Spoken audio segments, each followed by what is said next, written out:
Welcome to Audit the Audit, where we sort out the who and what and the right and wrong of police interactions. This episode covers filming public officials, eavesdropping, and excessive force, and is brought to us by Long Island Audit's channel. Be sure to check out the description below and give them the credit that they deserve. On November 8th, 2021, at approximately 1 p.m., constitutional activist Sean Paul Reyes entered City Hall in Berwyn, Illinois to conduct a First Amendment audit by filming in protest of signs prohibiting cameras and recording devices without prior approval. Within a minute of entering the building, an employee informed him that it was illegal to video record in City Hall, but Mr. Reyes continued to film. City Administration. Hi, how are you? I'm well, thank you. How can I help you? What office is this? I'm the city administrator. You're the City Administrator? I am. Hi. Are you recording me? I am recording you. I would ask that you not record me, please. Well, you're a public official, obviously. You're the City Administrator. I'm not elected. And That wouldn't matter. Yes, it does. That you're not If you go elected? to our doors, Yeah. I am not elected. But that doesn't matter. You still work If you for the go to our government. doors, Still work you for the will see public. On our doors, we have a sign that says, no recordings are allowed unless we give permission. I am not giving you permission. It is a state law. I did see that sign. And then we follow state law here. It's a state law. It is. Yeah. Okay. So, Can we talk outside? who are you, sir? I'm Detective Monaco. The problem is, state law, you can't, they got the sign up unless they give you permission to come in City Hall. And Yeah. you have to go Well, I through the have right business. I channels. have business to conduct here, as well as my business of exercising my freedom of press. I'm working on a story on the City Hall Here, let's go. for let's go over transparency here and accountability. talk. Come on. Berwyn City Administrator Ruth Green informs Mr. Reyes that she is not an elected official and that he must have her permission before he can record her. In the 2011 case of Glick versus Cuniff, the First Circuit held that, quote, gathering information about government officials in a form that can readily be disseminated to others serves a cardinal First Amendment interest in protecting and promoting the free discussion of governmental affairs. Though not unqualified, a citizen's right to film government officials, including law enforcement officers, in the discharge of their duties in a public space is a basic, vital, and well-established liberty safeguarded by the First Amendment. In applying this case, courts have declined to set a bright-line definition of which government employees are considered government officials and which are not. For example, in the 2018 case of Martin versus Gross, a federal district court in the District of Massachusetts explained that, quote, there is a definitional issue with Glick's use of the term government official. Glick, Gericka, and cases cited therein teach that a police officer falls within the ambit of government official. But who are these other government officials? The court suggested that the First Amendment public officials doctrine could provide some guidance, but ultimately decided that even though the term government official included a broader scope of public official than law enforcement officer, it would leave it to subsequent cases to define these terms. Similarly, in the 2020 case of Project Veritas Action Fund versus Rollins, the First Circuit refused to define the term government officials and did not cast judgment on Project Veritas's assertion that government officials refer to all civil servants, quote, from an elected official to a public school teacher to a city park maintenance worker. Even though there has been no final decision about the scope of the term government officials, the language in the Glick decision makes it clear that the right to film government officials is not limited to elected officials, as Ms. Green suggested, as it includes law enforcement officers as a type of official that may be filmed. Further, by specifying that individuals have the right to film, quote, government officials, including law enforcement officers, the court indicated that the First Amendment protects the right to record other government officials as well as police officers. So, it seems likely that a court would conclude that Mr. Reyes' filming of Ms. Green was protected by the First Amendment. They don't want you recording upstairs, so we're not going to record upstairs. Okay? But sir, this is open to the public. This is not a restricted area. Can I speak to a supervisor? He's on his way. Right here. Oh, okay, great. Hi, Sarge. How are you? Good, how are you? Do you want to speak with someone? Yeah, I wanted to speak to a supervisor. City Hall supervisor? Police No, well, supervisor? right now that because there's police officers here, I'd like to speak to you just so I About can have a understanding. Apparently, there's a law against exercising your freedom of press inside of a city hall. So, I mean, what's your purpose? Why are you here? So you my have a pur- business my down pur- there? You just videotape So it? my purpose here, I explained it to the detective and this officer. My purpose here is to, I'm working on a story, freedom of press. I'm exercising my freedom of press rights.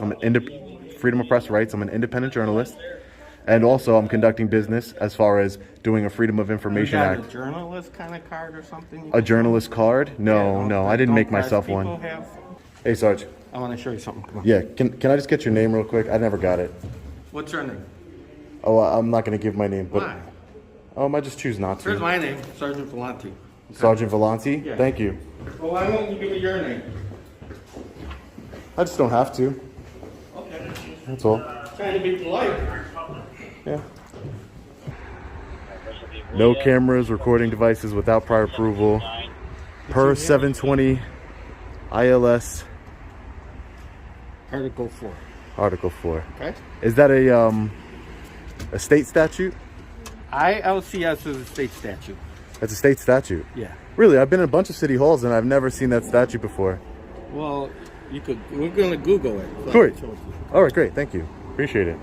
The signage throughout City Hall indicates that Article 14 of Act 5 of Chapter 720 of the Illinois Compiled Statutes grants the government the authority to ban recording inside the City Hall building. However, this article, which contains statutes that define the crime of eavesdropping, does not apply to Mr. Reyes's actions in any way. Section 2 of Article 14 states in part that, quote, a person commits eavesdropping when he or she knowingly and intentionally uses an eavesdropping device in a surreptitious manner for the purpose of overhearing, transmitting, or recording all or any part of any private conversation to which he or she is not a party, unless he or she does so with the consent of all of the parties to the private conversation. And Section 1 provides some important definitions that help explain the meaning of the eavesdropping law. Although Mr. Reyes's camera would be considered an eavesdropping device, he was not recording in a surreptitious manner, which Section 1 defines as, quote, obtained or made by stealth or deception, or executed through secrecy or concealment. And he did not record a private conversation,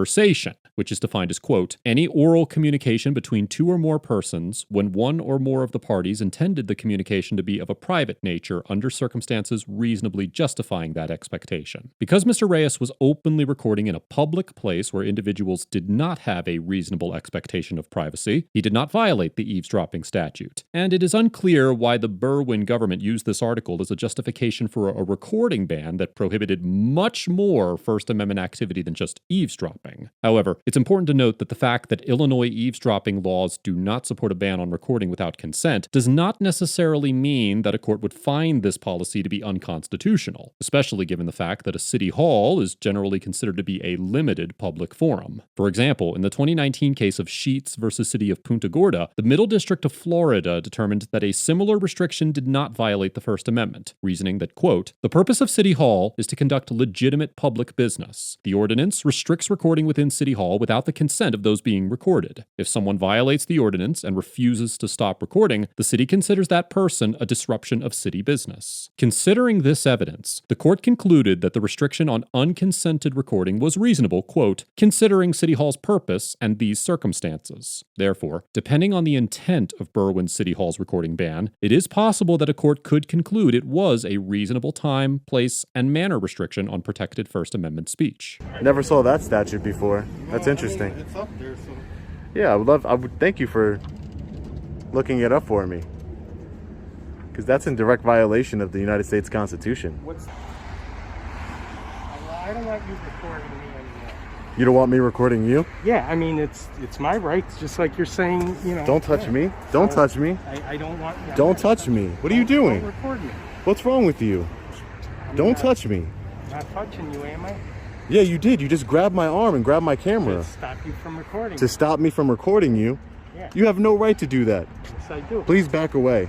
Detective Monaco grabs Mr. Reyes's arm and camera in an attempt to stop him from recording, and he tells Mr. Reyes that he has a right to not be recorded. However, this is not an accurate statement of Illinois law. Now that the interaction has moved onto a public sidewalk, there is almost no doubt that Mr. Reyes was within his rights to film Detective Monaco. First, in the 2012 case of ACLU of Illinois versus Alvarez, the Seventh Circuit agreed with several other circuits who had determined that the right to film an officer performing their duties in public was constitutionally protected activity. stating that, quote, "The act of making an audio or audio-visual recording is necessarily included within the First Amendment's guarantee of speech and press rights as a corollary of the right to disseminate the resulting recording," and that, quote, "The gathering and dissemination of information about government officials performing their duties in public were protected First Amendment activities." Additionally, Section 2 of the Illinois eavesdropping law explicitly states that, quote, "Nothing in this article shall prohibit any individual from recording a law enforcement officer in the performance of his or her duties in a public place, or in circumstances in which the officer has no reasonable expectation of privacy." Under Illinois law, this could be considered a battery, which Section 12-3 of Act 5 of Chapter 720 of the Illinois Compiled Statutes defines as, quote, "Knowingly causing bodily harm to an individual, or making physical contact of an insulting or provoking nature with an individual without legal justification to do so."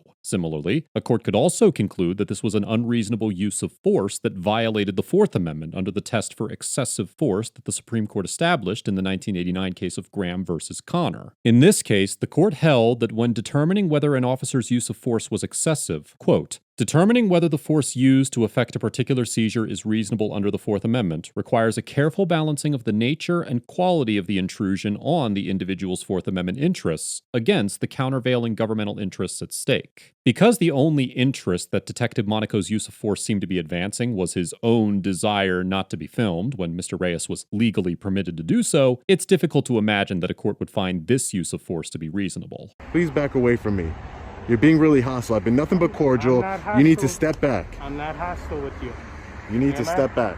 Am I hostile with you? Yeah, you are. By grabbing me. By grabbing my arm and by grabbing my hand and my camera and trying to rip it out of my hand. Now the respect's gone out the window once you started touching me. You just committed a crime. That's a crime. I didn't commit a crime. Yes, it is. Not when you recorded and that's the thing. Look, and that's what people are going to see here. That this officer you just saw him trying to take my phone from me. You just witnessed it, and stop you from recording me. That's against the law. This is a constitutionally protected activity. Am I being detained, sir? Right now, until we get this sorted out. Yes. We're talking.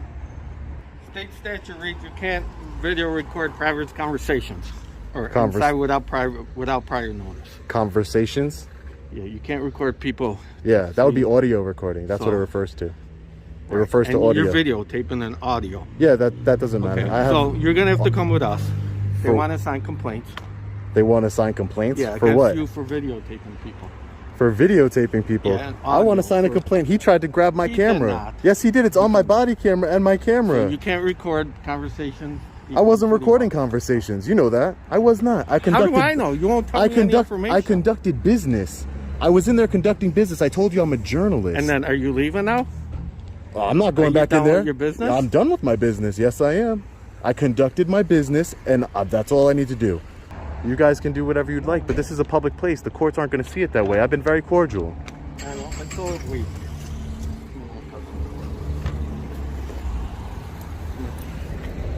You can keep the phone.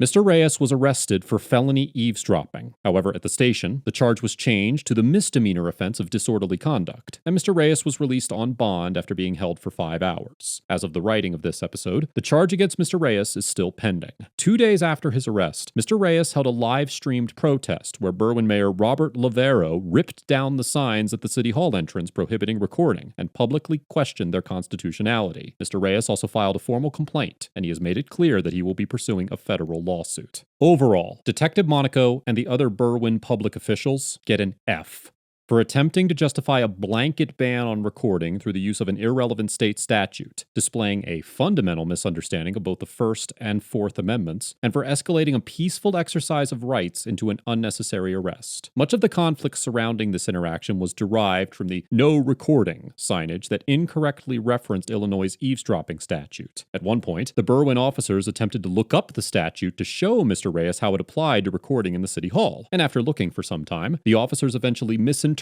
the code to justify Mr. Reyes' arrest. Before arresting Mr. Reyes, Sergeant Volanti spent several minutes consulting with someone on the phone, presumably a senior member of the department or a city representative, and it appears as though he was authorized by someone to make the arrest. Considering that both Sergeant Volanti and Detective Monaco consulted with a superior officer before arresting Mr. Reyes, and the fact that Mr. Reyes was arrested based on a sign that bore no legal merit, there's an argument to be made that the city of Berwyn suffers from poor leadership with within its police department and legal team. All that said, Mayor Levero deserves recognition for taking the time to address Mr. Reyes's concerns publicly and for taking down the signs as a gesture of good faith until the city can further clarify its position. It's not often that public officials publicly admit that they may have been wrong, and I commend Mayor Levero for taking responsibility for his city's mistake. Mr. Reyes gets an A-, because although he could have exercised his right to silence more effectively, he remained calm and collected throughout the encounter, maintained a respectful and professional demeanor, and followed up this interaction with the proper legal action. Although the city of Berwyn failed to properly articulate their ban on recording in the city hall, there is a strong argument to be made that banning some forms of video recording inside of certain public buildings is constitutional, and courts have routinely accepted the notion that expressive speech is not protected when it disrupts the intended use of public facilities. All that said, it appears as though Mr. Reyes's entire purpose for entering the Berwyn City Hall was to protest that very concept and advocate for judicial reform regarding First Amendment protections inside of public buildings. So, it's difficult to fault him for intentionally challenging the legitimacy of these rulings. Mr. Reyes is well known for following up his interactions with formal complaints and federal lawsuits, and this arrest could potentially offer him the opportunity to carry his activism over into the courtroom. This interaction is a testament to the notion that First Amendment audits can effectuate immediate change within a community, and I commend Mr. Reyes for conducting a courteous and professional audit and following it up with the proper legal action. Be sure to give Long Island Audit your support, and let them know that ATA sent you. You can find a link in the description below. Let us know if there is an interaction or legal topic you would like us to discuss in the comments below. Thank you for watching, and don't forget to check out my second channel for even more police interaction content.